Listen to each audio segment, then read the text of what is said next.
First step, he's going to come out, he's going to go off air. So when we say off air, there's two buttons on this regulator that you have to depress to actually remove it, okay?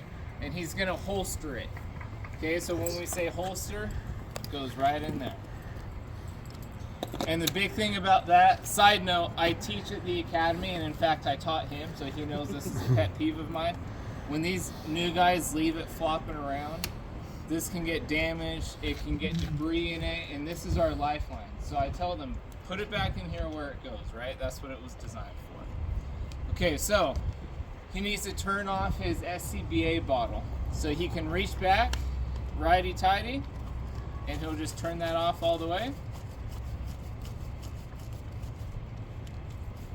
Okay, now he has to bleed the system, which is this little red knob. So we're going to turn it to the left, and he's going to bleed it out. Then 2 clicks on either green button on our control module. That actually shuts this off. Okay, so now he'll loosen his straps.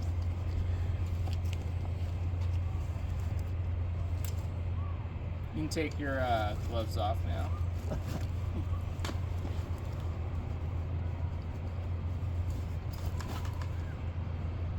He'll loosen the waist,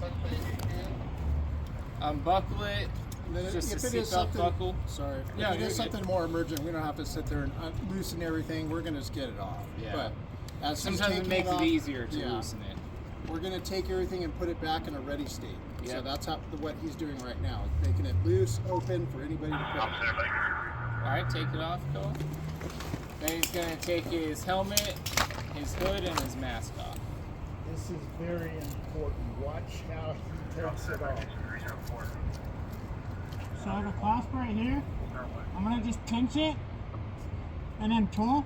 This is Velcroed on this side. So I'll go like this and pull away from my face. That's usually enough slack to get it up and over my mask. After that, I have this hood on top of my mask. I'm gonna go straight back and then come around my neck. And then there's clasps on my SCBA face mask. So right here and right here. You can do the top 2 as well. I usually just leave those in place and then I pull from the bottom and it's off. Or you can also pull it from back here too and pull it forward.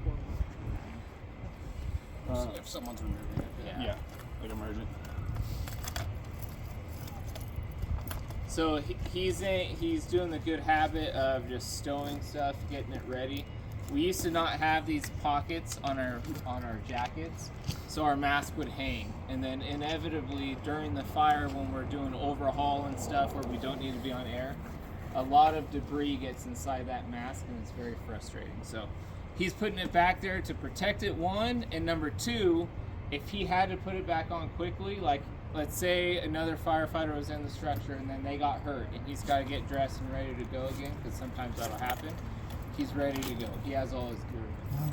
So that's a scenario if he's just coming out and it's not emergent, where he's going to take his stuff off, he's going to cool off, but he's making it ready to go back in at a moment's notice if we need him to. When you guys came up and you came out of just your helmet and your jacket, where do you prefer that the people helping you out place your helmet and your jacket? Right beside you and the jacket behind you so that you know where it is? Yeah, I would say at least just close to us.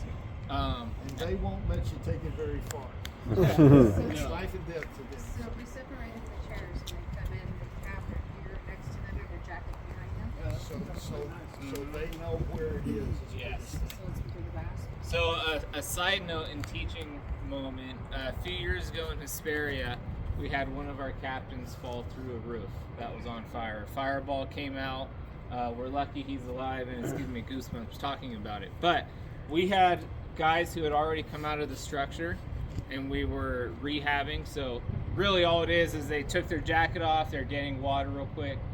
He fell through because we had other guys still operating. So then naturally all the other firemen go to grab their gear and put it back on to go help. Well, some guys didn't have their gear right next to them. It got moved. Then it was chaos. One guy grabbed another captain's jacket and put it on, and then that captain's like, where's my stuff? He couldn't go in and help. So one little mistake can be catastrophic like that. So absolutely stretch. If we can keep it close to us, it's the best way to do it. Again, this is life and death for them. Their gear is life and death, so you keep it where they know where it is. You don't go over and say, oh, this is pretty, and go walking off somewhere. Leave it by them.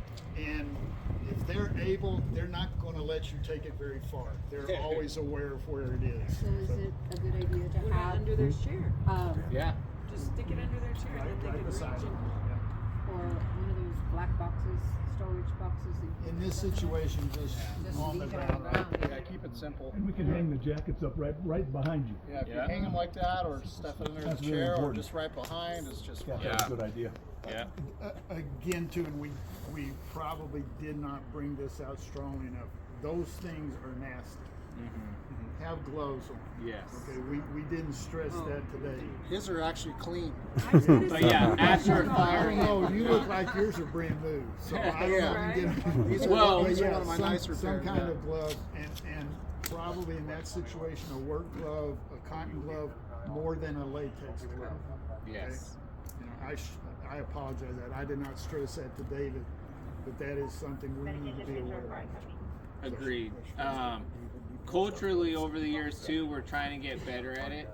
So it was a badge of honor of the dirtier the gear, the better. And I was guilty of that too. I wouldn't wash it on purpose, right? But now we have so many firemen in our own department come down with cancer, and it's literally killing them. And it breaks my heart to even bring that up right now. So we're trying to impose on the new guys, it's not cool to have dirty gear. His is, it's stained, right? But after he had a fire, he washes it. So You can wash. yes, so we have what's Wash, called Texas coming. You wash Yeah. stuff. You can. Do you put it in a regular washing machine? So it's called an extractor, and we have one at our fire station, thankfully, and it's a commercial grade heavy duty washer that is specific for turnouts with special soap. All right, we got him out of his helmet, his mask. So After that, I have Velcro right here. So this is down, pop it up, take the Velcro off, and then I have 4 clasps. So 1, Yeah, those are hard. You know, I was to say, this, if you, you're not used to it, it's a little difficult to Yeah. get them off, but it's really not too bad. if you push against, I don't know if you're recording, but if you push against that, it'll slide right out. Oh, okay. And then there's a zipper. And then you can peel this off. And then you probably all saw the easiest way is if two people Two grab those grab the cuffs same. and it just comes right off. yeah, Because they're hard to get off cuffs are- even the by cuffs are ourselves. built into it. Yeah. So. 'Cause the cuffs are real tight. do you know how much one of those jackets weighs? Right, Well, approximately? Just because It's all going to vary. You take my jacket and his jacket, His is I'm a more lot than bigger. mine. Yeah. So, but in general, the gear that we carry can be about 75 pounds. Just going into a fire with tool and everything. Yeah. So, Now, do you have tools in your jacket that are different? We Do might. you have something that he doesn't that you might, possibly, yeah. Yeah. which could add We to all the carry weight? specific tools that we might use. I don't have mine right now, but you know, screwdrivers or little prying tools, different Yeah. things. Cutters. Yeah. You know, Did everybody remember how, if you're going to hang that up, how to put it on the hanger and get it up there? Yes. You saw how heavy it was. do you have a weight? Okay, And then hood. So that's a big thing too. Make sure us stubborn firemen, if you guys are rehabbing us, make sure we actually take that off. Okay. Because this holds in so much heat when it's Right. wrapped around your neck and stuff. It's like a scarf. Yeah, and we are, you will learn, hopefully you don't have to learn, but we're the worst patients to deal with. Because Kind we're of like stubborn. nurses. Same thing. Yeah, I believe it, yeah. that's good. You don't have to go any further.